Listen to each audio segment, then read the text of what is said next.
Across the American Southwest, golden deserts dotted by cacti and brush stretch for miles.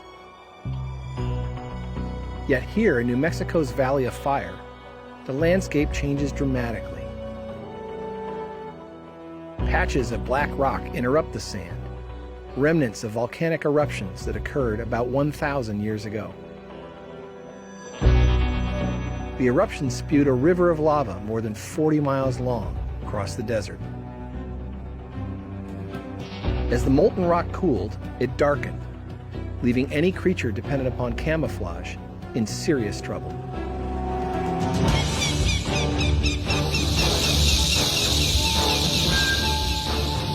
In the complex battle of life, one of the constant struggles is between seeing and not being seen, the evolutionary game of hide and seek. And we've come here to the Valley of Fire in New Mexico, a battlefield, to find one of the tiniest soldiers and what it can teach us about how evolution works. On the desert sands, the rock pocket mouse blends in perfectly, its light-colored fur concealing it from predators.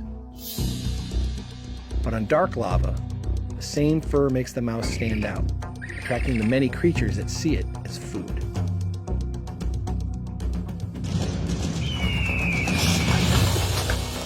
These mice are the Snickers bar of the desert. They're eaten by foxes and coyotes and rattlesnakes and certainly by owls and maybe even occasionally hawks. And most of those predators are visual predators. So what happened to the pocket mice that found themselves on this new terrain? When I accompany biologist Michael Nachman onto the lava, it doesn't take long to find out. Oh, this one's closed. Nachman has been collecting mice unharmed in traps. And it's a dark one. It is, yeah. Now, are most of the ones you find up here dark? Almost all of them. Not only have the mice here evolved to be as dark as the rock, Shake them into the bag. the color change has occurred precisely where it will conceal them from hunters. A bit of a white underbelly, too. That's right. All of the dark ones here and on other lava flows have a white underbelly, and presumably there's no selection for dark on the belly because predators are coming from above. Left to themselves, the mice show no preference for light or dark rocks. It's the predators that have made the difference. The change in color over evolutionary time in the population is driven by predators weeding out the mice that don't match their background.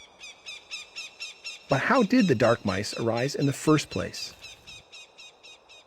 When a black mouse appears in a light population of mice, that is usually going to be due to a new mutation. And those are random and rare events.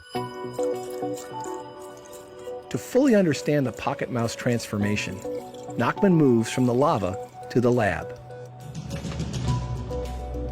He and his team extract DNA from light and dark mice taken from one desert region. The aim? To find one or more genetic mutations that cause dark coloration. A mutation is a change in the chemical letters that make up our genes. It's a copying error that may occur when our cells divide.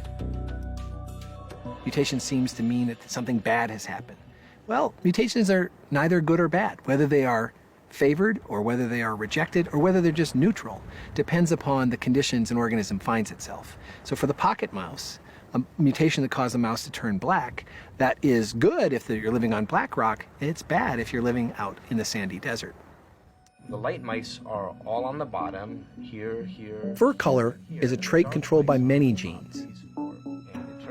To figure out how dark mice evolved, Nachman focuses on how these genes differ in dark and light mice. One by one, the genes prove identical, but at last, something does turn up. The difference between dark and light mice boils down to a difference of 4 chemical letters in a gene called MC1R. Because the gene controls the amount of dark pigment in a mouse's hair follicles, a mouse with these mutations grows dark fur, which gives it an advantage on a dark background. But still, that's one mouse. How would its dark fur spread to a whole population? This lava flow is about 1,000 years old. And so you might wonder, has there been enough time? It's only been 1,000 years. It's a very short period of time for a new mutation to come along and spread, and so that all of the mice on this lava flow are black, because really they all are. Indeed, such a rapid spread of a mutation may seem unlikely until you do the math. And the reason is that while only one new mouse born in 100,000 may be black, hundreds of thousands of mice are born in any given year. And then those mice that are black have enough advantage that their babies do better, and they have more offspring, and their offspring have more offspring. And just about a 5% advantage, compounded year in and year out, can very quickly turn the whole population black, as we see today. If dark color gives mice a 1% competitive advantage, and you start with 1% of the population being dark, then about 1,000 years, 95% of the mice will be dark. If instead, the dark color gives them a 10% advantage, then it only takes 100 years. Thanks to Nachman's mice, science has an example of evolution crystal clear in every detail. What's exciting about this is that we have a system that's very simple ecologically. You have dark rocks and you have light rocks, and you have dark mice and light mice. It couldn't be simpler. We know who the predators are, what the selective force is. We know precisely the genetic basis of what makes the mice have an advantage or a disadvantage depending upon where they live. All the pieces are finally together. It's a perfect illustration of Darwin's process of natural selection. In fact, it's more than that, for Nachman's mice also counter a common misconception that evolution is a random process. Well, there is one random component, and that's the process of mutation. Mutations occur at random throughout our DNA. Every new organism is born with a new set of mutations. But while mutation is random, natural selection is not. Natural selection sorts out the winners and losers, and that's really what the whole process of evolution is driven by.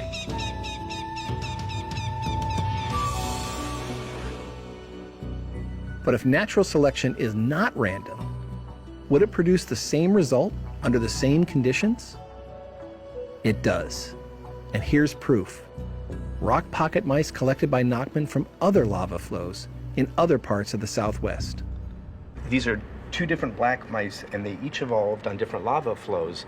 And the lava flows are hundreds of miles apart, but the changes, the genetic changes that made these mice black, were different in each case. And what's amazing to me is how similar the black mice are.